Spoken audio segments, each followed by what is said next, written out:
Hi friends, happy తొలి ఏకాదశి. మా side అయితే తొలి ఏకాదశికి అప్పాలు చేసుకుంటాం. మీరు కూడా చేసుకుంటారా? మీ సైడ్ కామెంట్ చేయండి చేసుకుంటే. ఇంకా తొలి ఏకాదశికి అప్పాలు చేసుకున్నామంటే రోజు చాయ్లో వస్తుంది. దుర్గమ్మకి వేసుకుంటాం కాబట్టి చుక్క ముక్క ఖచ్చితంగా ఉంటుంది. మీరు కూడా వేసుకుంటారా? కామెంట్ చేయండి. వెజ్జా మీరు నాన్ వెజ్జా? ఇంకా ఇక్కడ మా మమ్మీ అది సామాన్ చదువుతుంది దుర్గమ్మకి కావాల్సి. నేనేమో మామిడాకులు తీసుకురానిపోయినా. అంటే మా ఇంటి దగ్గరనే చెట్టు ఉంటుంది.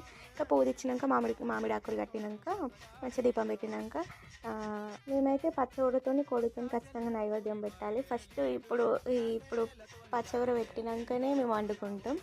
కనీసం ఒక 2 ఆకులైనా ఉండాలి. మా మమ్మీ కూర వండమంటే నేను పాపడాలు వేసిన 2 ఆకులతో. ఇంకా మా డాడీ కోడిని తీసుకొచ్చి ఇంకా దానికి నైవేద్యం పెట్టి కోడి కోసిర్రు. ఏమో నాటుకోడి అనుకుంటారో ఇది పారం కోడి అనుకుంటారో కానీ దాన్ని అయితే కాలుతురు మా వాళ్ళు. అది ఎట్లుంటుందో ఏమో.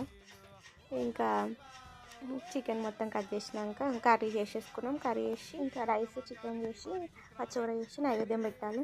పచ్చగూరనే మెయిన్ రా.